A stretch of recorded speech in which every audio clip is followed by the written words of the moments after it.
From Lagos, the nation's commercial capital. This is the News at 10. Live from Channels Television. Reporting tonight, Kayode Okekiolu. Tonight, Senate urges the president to declare bandits terrorists as insecurity heightens. Former President Goodluck Jonathan throws weight behind use of technology in the electoral process, wants scale-up of security apparatus in the country. INEC set to deploy bimodal accreditation system for the Anambra governorship election holding in November. North Korea tests hypersonic missile known as Hwasong-8, its third test in 1 month.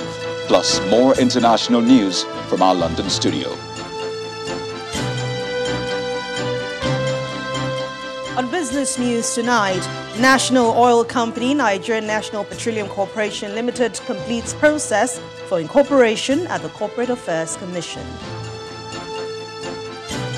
On sports news tonight, Philippine boxing legend Manny Pacquiao confirms he is hanging up his gloves after a glittering long career in the ring.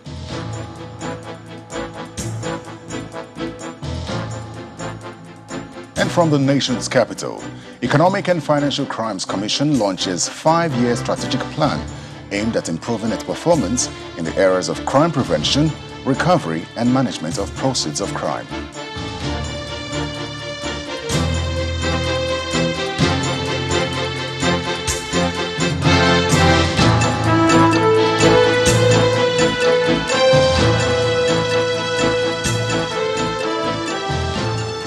Is once again on the front burner, and the worrying dimension this has assumed in recent times prompted the Senate to ask the president to declare bandits operating especially in the northern parts of the country as terrorists. The federal lawmakers also asked President Muhammadu Buhari to declare all the known leadership of the bandits wanted and track them wherever they are for arrest and prosecution. However, the Senate began the day's proceedings with a tribute to the widower of a late NAFDAC DG who was killed yesterday. The Senate observes a minute of silence for Dr. Chike Akunyili, who was murdered in Anambra State. Dr. Chike Akunyili is the husband of former Minister of Information, Professor Dora Akunyili. May the soul of the deceased rest in perfect peace. Amen. This sets the tone as the Senate considers a motion on the rate of banditry in Sokoto State. Sponsored by the senator representing Sokoto East, Senator Ibrahim Gobir and 8 others, the motion calls on President Buhari to declare bandits as terrorists. Concerned that while the crackdown on the bandits was taking place in Zamfara State, no concerted effort or concrete measures had been taken in Sokoto State, leaving it totally exposed to the activities of the bandits. I urge the President and Commander-in-Chief to declare the bandits as terrorists and urge total war against them, including bombing all their locations to annihilate and eliminate them. Following the adoption of the motion, the Senate President reiterates the resolve of the National Assembly to appropriate more funds to tackle the menace of insecurity in the country. As leaders, we are also supposed to play our role, whether we are in the executive or the legislature or the judiciary or simply leaders. But for political leaders, we have to ensure that we keep this country united.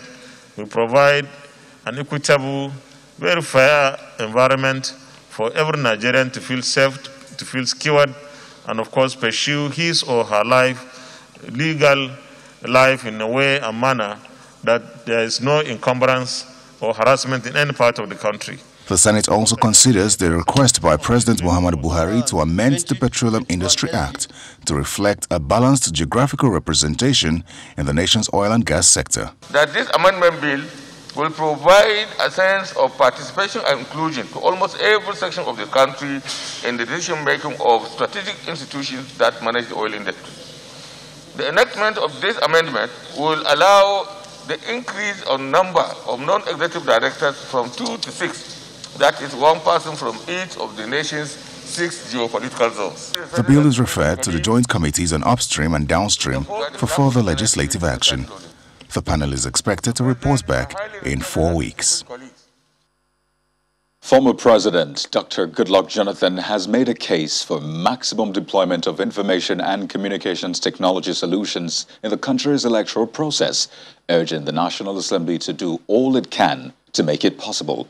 The former president said this will engender a high level of trust in the country's electoral system and put less pressure on the legal and security systems in handling election-related matters. Dr. Jonathan also expressed concern over the state of insecurity in the country and called for concerted efforts to ensure adequate protection of Nigerians. He made the comments at the inaugural lecture of the National Defense College in Abuja. It's the inauguration ceremony of Course 30 of the National Defense College. And as is the practice, participants are drawn from the military and paramilitary organizations within and outside the country. Former President Goodluck Jonathan is the guest lecturer, and expectedly, he bears his mind on the security situation in the country. Government and other state actors must see citizens as allies and therefore align with their aspirations and work towards winning the process. This calls for investment in initiatives that will enhance the welfare of citizens. The approach underscores the mutuality of shared responsibilities between the military and civil community. It is the commitment towards these obligations from all stakeholders that will lead to sustainable peace and development. The task of boosting the confidence of Nigerians lies with security agencies, and the Chief of Defense Staff assures that better days are ahead. When issues of human security is discussed, know that it goes beyond the sphere of the realms of the armed forces. And so everyone, of course, the whole of society approach, which has been properly enunciated in the lecture, it's what the government is working seriously to ensure that every citizen is engaged in our efforts at ensuring that the safety of lives and property. Outside the hall, the former president speaks on the deployment of electronic voting for the nation's electoral system. Nations that they don't have confidence in the electoral management bodies, people will reject the results even before the result is announced. And sometimes when the result comes out, it favors them. But because of that aspect of fear that I'm not expecting the proper thing to be done is key. And that's why I was saying that the National Assembly, while looking at the law, must make sure that we use electronic ways or deploy maximum ICT. There's no need to fear that much. People move their money, billions of dollars across this world every day, and people are not stealing. So why do we have to fear that, somebody will hack or no? Security concerns remain top on the minds of Nigerians. Hopefully, the promise from the security chiefs will boost the people's confidence regarding the security architecture. Well, speaking of technology in elections, the Independent National Electoral Commission, INEC, says it will deploy the bimodal voters accreditation system in Anambra State for the forthcoming governorship elections there. The commission also warns identity thieves to steer clear of the process. Speaking in Abuja at a media consultative forum, INEC's National Commissioner, Mr. Festus Okoye, said the new technology, which combines fingerprints and facial recognition, will be the only means of authentication at the November governorship election in Anambra State. Well, human progress cannot be attained without good governance, and that was the assertion of Governor of Rivers State, Nyesom Wike, while delivering a lecture on governance, security, and sustainable development at the Executive Intelligence Management Course 14 of the National Institute for Security Studies in Abuja. Referencing the Rivers State experience, the governor harped on the need for leaders to passionately generate enough revenue for their states to sustain development. Our correspondent, Kayla Megwa, reports. His Excellency. Seated in this hall are participants of the Executive Intelligence Management Course 14 of the National Institute for Security Studies. I am Felix Bolade. These 66 students, drawn from 24 agencies in Nigeria and some other ECOWAS countries, namely the Gambia, Ghana and Liberia, have been receiving lectures for the past 10 months. Governor Nyesom Wike delivers a lecture to the students on governance, security and sustainable development in Africa, focusing on the nexus, challenges and prospects, using his experience as the Rivers State Governor. No African state was able to meet the Millennium Development Goals, while the Sustainable Development Goals may equally continue to be shifting targets. For the governor, proper governance is key to sustainable development, one that doesn't just pay lip service and can justify its borrowings.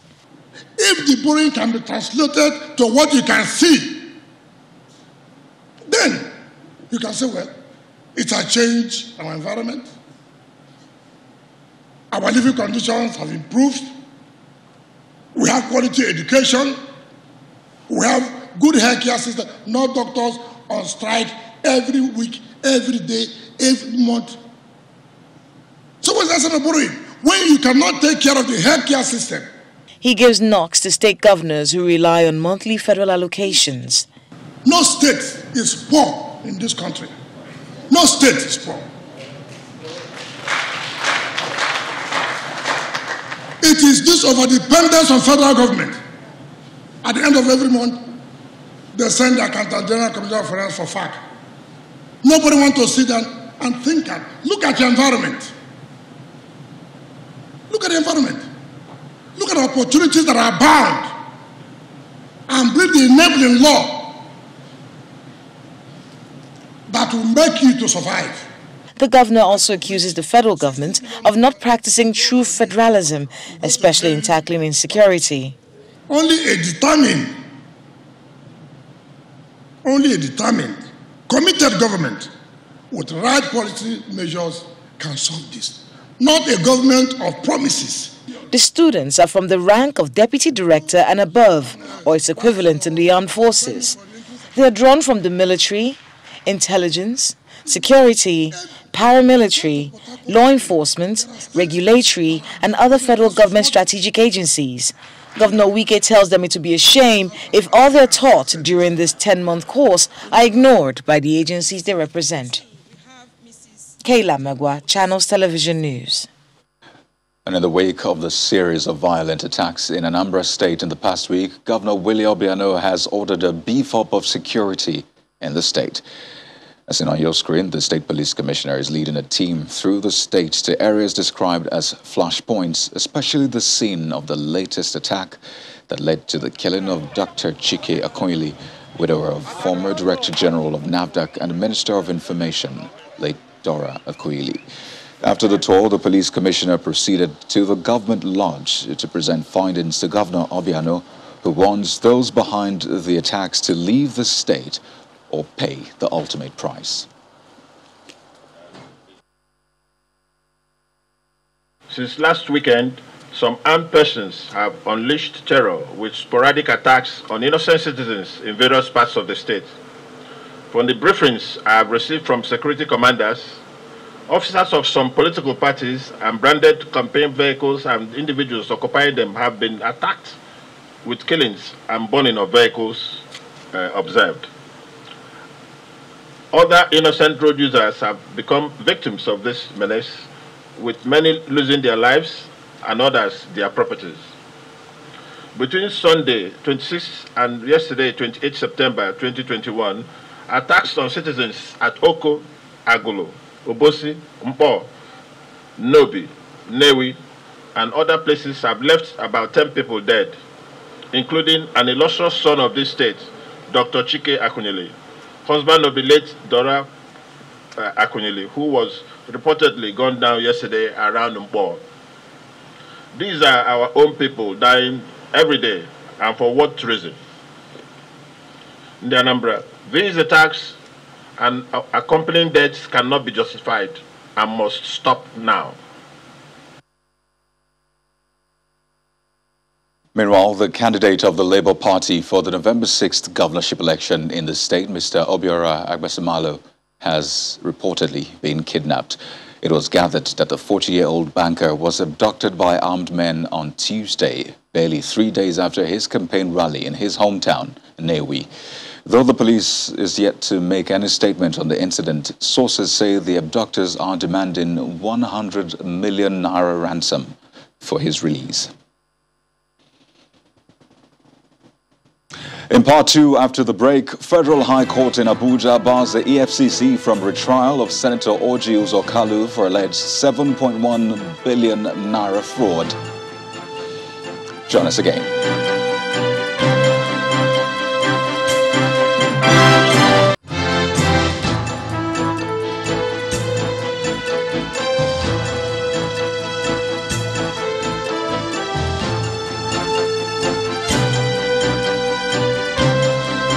Welcome back to the news at 10. If you're just joining us, here's a recap of our major stories. The Senate urges the president to declare bandits terrorists as Nigeria's insecurity heightens. Former President Goodluck Jonathan makes case for deployment of technology in the electoral process, calls for better security in the country as he speaks with senior military officers at the National Defense College. INEC set to deploy bimodal accreditation system for the Anambra governorship election holding in November. And North Korea tests hypersonic missile known as Hwasong-8, its third test in 1 month.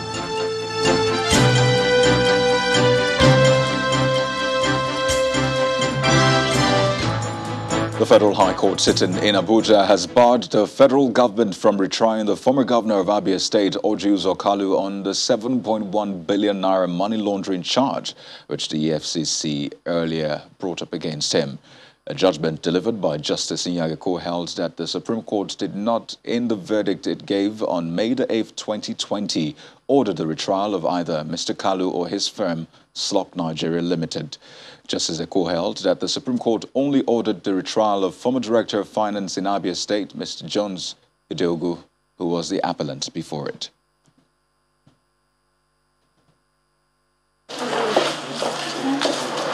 The former governor of Abia State, Senator Orji Uzor Kalu, had filed an application through his legal team led by Senior Advocate of Nigeria, Mr. Awa Kalu.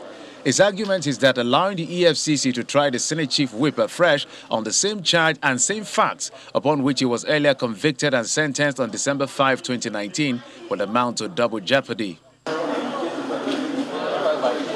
But the EFCC opposed the application, arguing that the Supreme Court had ordered the retrial of the former governor. Subsequently, the trial judge upheld the suit filed by Senator Kalu, challenging the proposed rearrangement. That the court has prohibited the federal government or any of its agencies from trying Dr. Orji Uzor Kalu again, having done so before. I think that is the position of the judgment. The Supreme Court had an appeal on the matter and declared the original trial a nullity, but ordered the retrial of only one of the three defendants. And Dr. Orji Uzor Kalu has no order of retrial pending against him from the Supreme Court. What we think is that is a triumph for the law. It's a triumph for the law. It's also a triumph for the Constitution. Most likely we are going to appeal, and it's, that's almost certain. But we'll review it, our position with our clients. By the time we review it, the position will certainly be made public. The court adjourned to January the 11th, 2022 to hear the case of the retrial of the former Director of Finance at the Abia State Government House, Mr. Jones Ideogu. True to the statement by the EFCC's counsel, the Commission says it will appeal the ruling by Justice Nyageko of the Federal High Court, stopping the Commission from retrying former Governor of Abia State, Senator Orji Uzor Kalu. Senator Kalu was serving a 12-year jail term for 7.1 billion naira fraud when the Supreme Court ruling on an appeal by his co-defendant, Ude Ideogu, on May the 8th, 2020, nullified the proceedings leading to their conviction. According to a statement by the EFCC's head of media and publicity, Mr. Wilson Owujarin, the Supreme Court had ordered a retrial at the Federal High Court, but Mr. Kalu, who profited from the ruling to secure release from Kuje Correctional Center, filed an application before the Federal High Court in Abuja to stop his retrial. Still in the courts, the Federal High Court in Abuja ruled on November the 24th hear a suit filed by a coalition of women's society organizations against the federal government, seeking a declaration that the failure of the federal government to implement the 35% affirmative action policy is illegal and unlawful, and a violation of the National Gender Policy 2006. The date was fixed following the inability of the trial judge, Justice Donato Sokorowo, to hear the suit due to urgent official matters.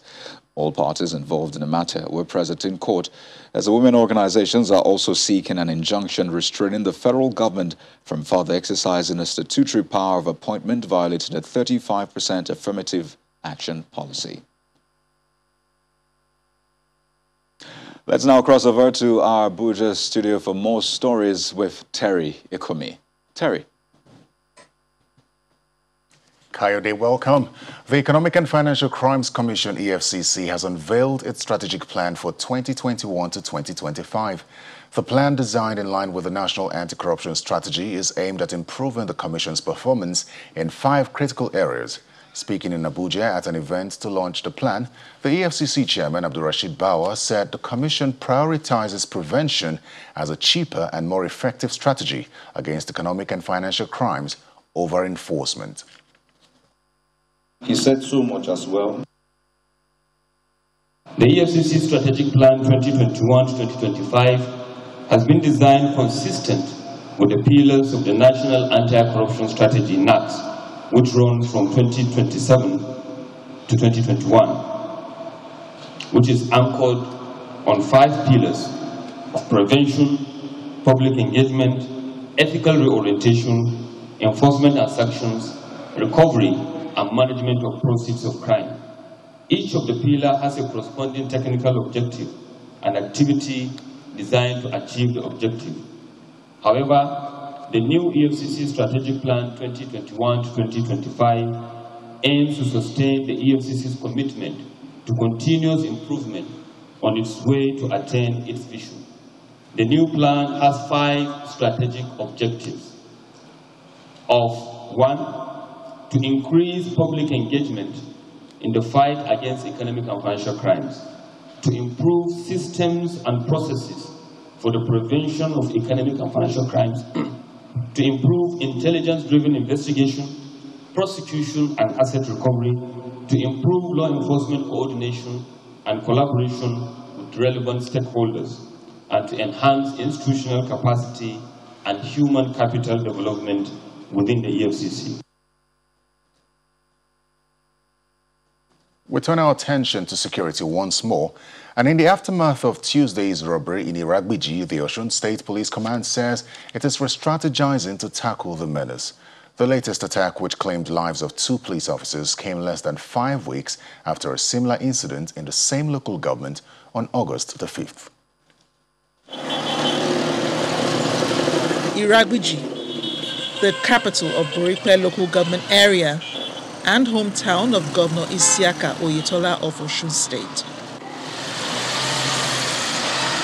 On Tuesday evening, armed men in their numbers stormed the town, attacking the Borikpe Divisional Police Headquarters and a commercial bank, both in close proximity to the Palace of the King. The effect of the attack is visible at both locations. Shattered door, damaged roof, and the tires of the armored personnel carrier deflated. These officers patrol the town for any eventualities. The most unfortunate of it is that the armed robbers they have their free day because no police attack them. You don't even see any police around. They walk up and down, they song, they talk, they yap. So they said that whoever want to die can come out. So they are come here to kill anybody that is wanted to start on their way. In recent time, Osun State has been experiencing security challenges ranging from thuggery to kidnapping and armed robbery. Between March and September 2021, there have been at least 4 cases of armed robbery in Okuku, Ikire, Ire, and the recent being Iragbiji, claiming lives of indigents and policemen, with huge amounts of money being carted away. Despite what we are doing to curtail all these things, it still occurred yesterday. But I am assuring the members of the public that it's not going to repeat itself any longer. This development has dealt a blow to security operatives, and residents are worried about having to travel to the state capital for any bank transactions. When the news at 10 returns, House of Representatives sets up special committee to engage critical stakeholders and investigate rising cost of living in the country. To join us again.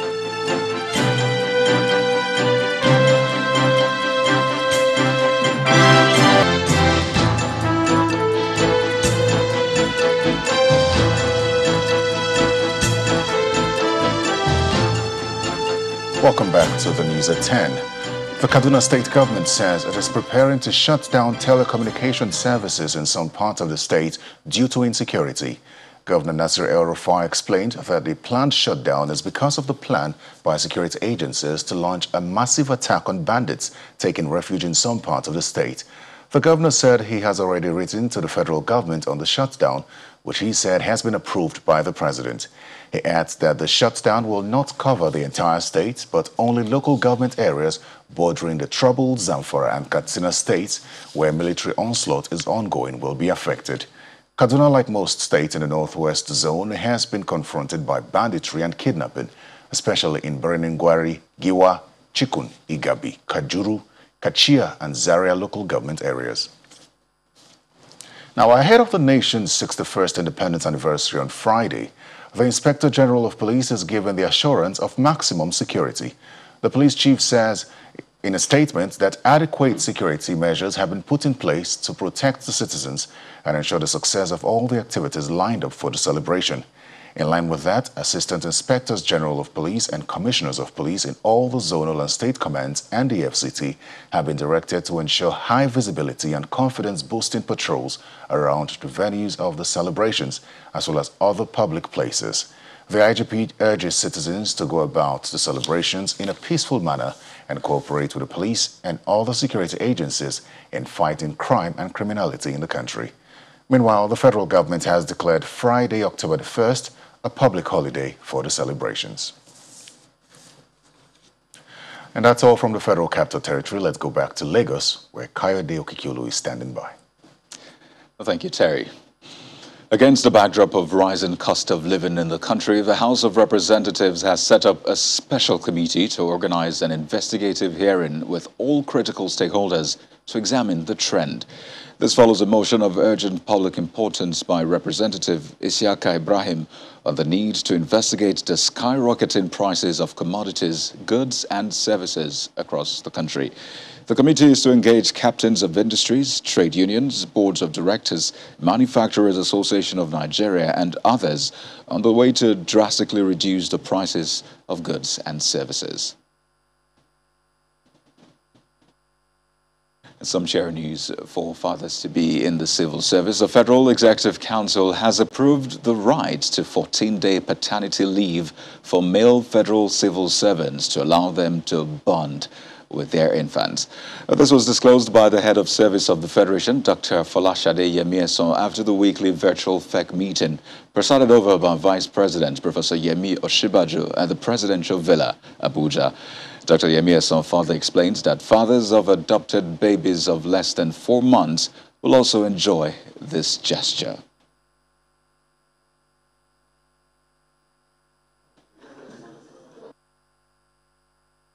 We've also gotten approval to include paternity leave. This is something that is new, and this is something that the unions in the service asked that we include, and luckily we've been able to include it.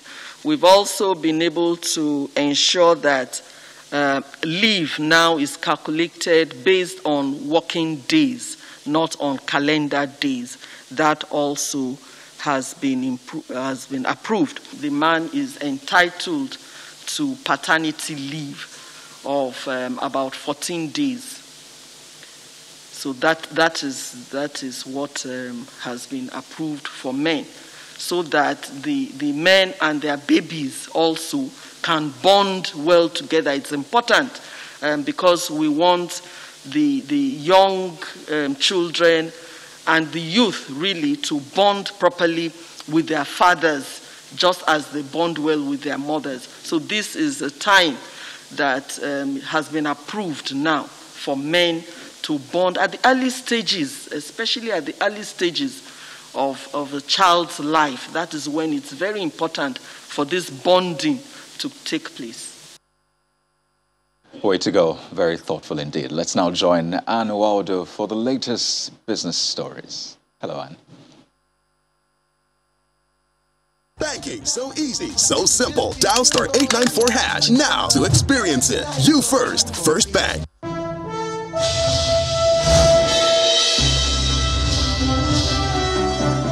Thanks a lot, Coyote. Hello and welcome to Business News. In line with the provisions of the Petroleum Industry Act, PIA, signed into law by President Muhammadu Buhari on August the 16th, the Corporate Affairs Commission has said that it has completed the incorporation of the Nigerian National Petroleum Corporation Company. Well, according to the Registrar General of the CAC, Garba Abubakar, the registration was fully completed the same day after fulfilling all requirements set for the incorporation. With this move now, the NNPC will now be required to pay taxes and dividends to its shareholders. Meanwhile, global oil demand is fast recovering as the worst of the COVID-19 pandemic is now over. And that's according to the Secretary General of the Organization of Petroleum Exporting Countries, Mohamed Barkindo. Speaking at the presentation of the 2021 OPEC World Oil Outlook for Tuesday, the OPEC scribe projected that global oil demand will rise by 17.6 million barrels per day in 2.5 decades, growing to 108.2 million barrels per day by the year 2045, and that's coming from 90.6 million barrels in 2020. He also mentioned that oil will continue to be the leading energy source for decades, as primary global energy demand is expected to increase by 28% in the next 25 years. And back home, the Oyo State Governor Seyi Makinde has presented a budget of 294.5 billion naira to the State House of Assembly for the 2022 fiscal year. According to Governor Makinde, the amount represents an 18.3% reduction when compared to the 2021 budget.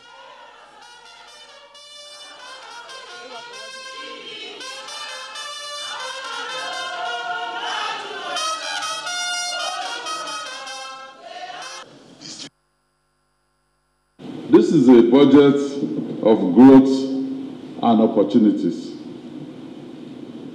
Growth, as we inject 156,136,971 naira into our economy through investments in infrastructure and ensuring that our people have higher purchasing power. For the very first time, our proposed capital expenditure at 52.97% is more than our recurrent expenditure. A major project we will be carrying out in 2022 is the 110-kilometer Ibadan Circular Road. This toll road will be a major economic boost as it will create an alternate entry and exit point out of Ibadan and also connect the new economic corridor and business districts that we're building at Moniya. The equities market has halted its negative trajectory as it now makes a strong rebound on the back of bellwether stocks at the close of business today. Layo Adegoke tells us more.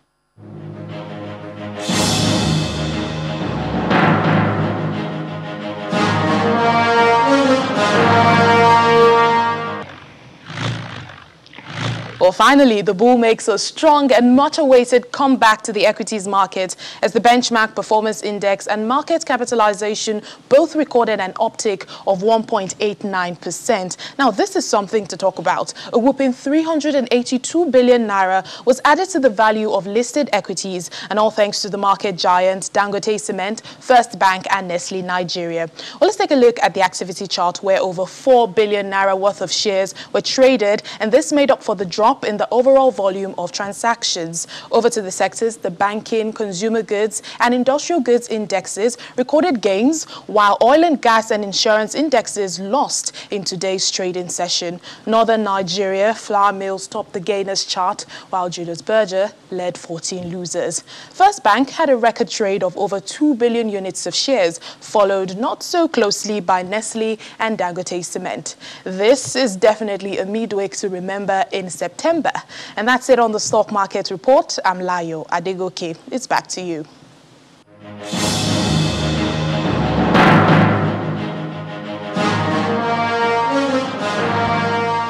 We hope that continues for the rest of the week. Now let's take a look at closing numbers for other major markets around the world.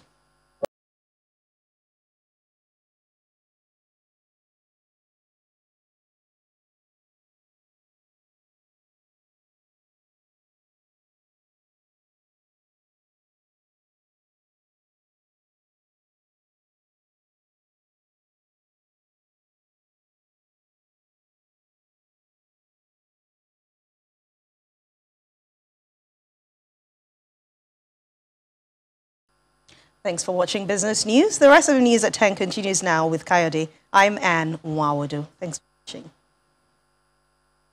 Banking, so easy, so simple. Dial star 894 hash now to experience it. You first, First Bank.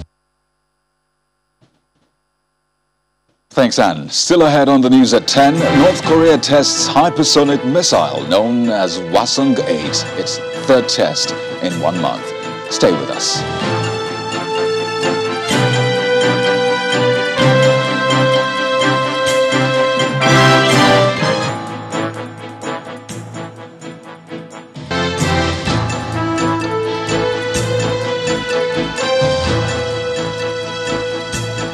North Korea says the projectile it fired off its east coast on Tuesday was a newly developed hypersonic missile, the latest in a series of weapons it has tested this month.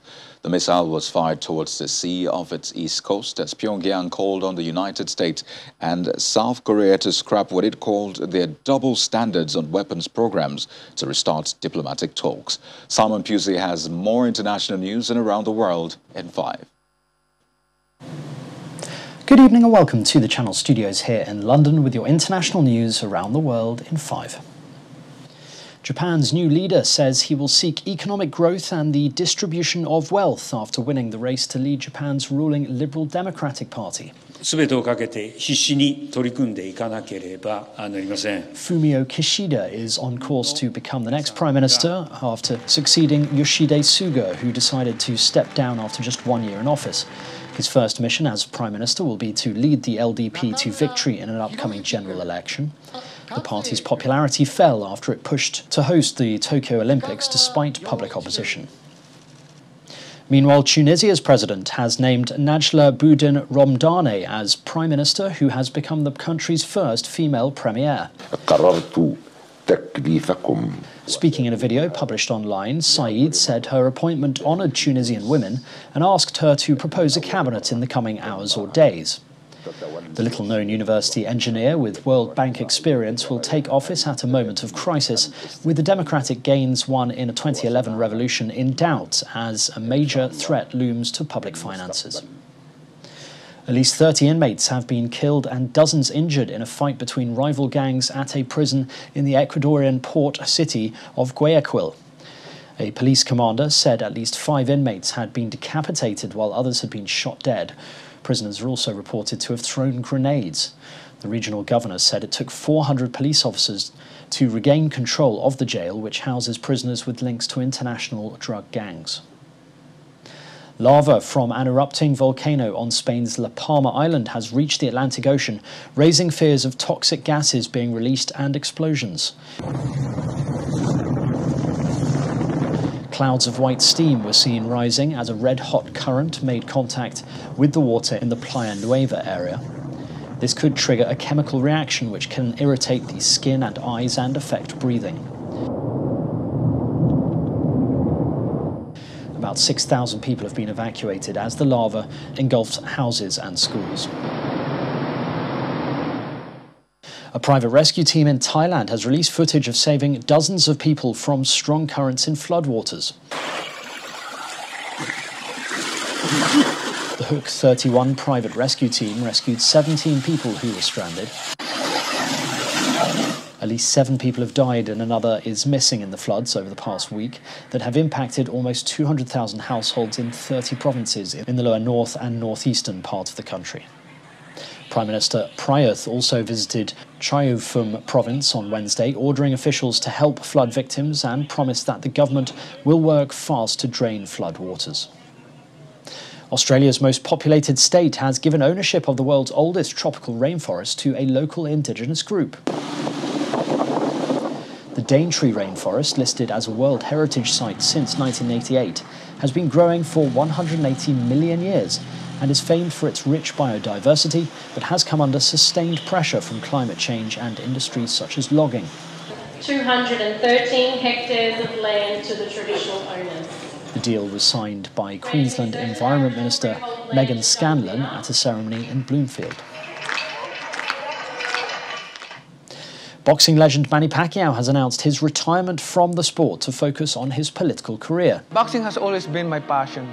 I was given the opportunity of representing the Philippines. The multi-division world champion, who is a senator, grew up in poverty in the south of the Philippines and is now regarded as one of the greatest professional boxers of all time, winning 12 different titles across 8 weight divisions. Today, I am announcing my retirement. He confirmed earlier this month his intention to run for president. And finally, a rare cassette recording of John Lennon and Yoko Ono has been sold for $58,300 at an auction in the Danish capital Copenhagen. The 33-minute audio track was made by 4 Danish teenagers more than 50 years ago, and just months before the Beatles announced their breakup. It features an interview with the couple and what is believed to be a never-released song. It's a tape. The buyer, who remains unknown, made a telephone bid for the cassette, which was sold along with photographs of the schoolboys with Lennon and a copy of a school newspaper. And that's your international news around the world in 5. Now back to the Channel studios in Lagos.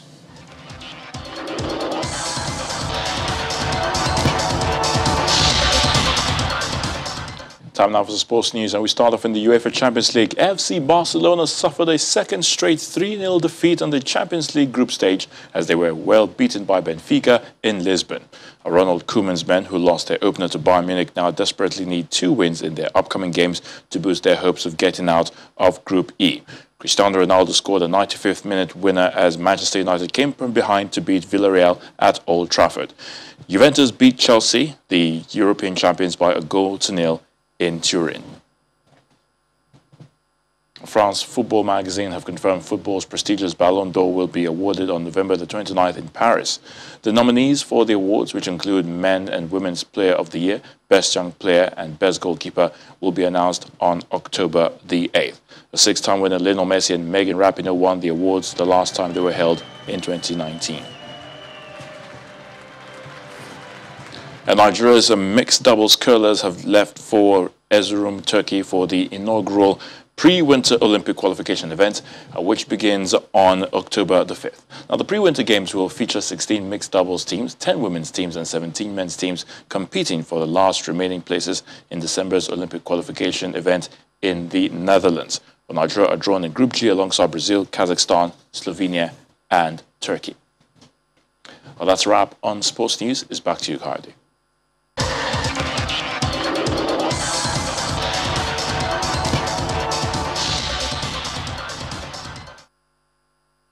Well, thanks a lot, Ayo. And the main news again. Insecurity in Nigeria dominated discussions today in the Senate as lawmakers urged the president to declare bandits wreaking havoc, particularly in the northern part of the country, as terrorists. Also today, former President Goodluck Jonathan canvassed the scaling up of security in the country, saying this at the National Defense College, where he also threw his weight behind the use of technology in the electoral process. And that's the news at 10. Thank you for watching. I'm Kayode Kikili. Good night.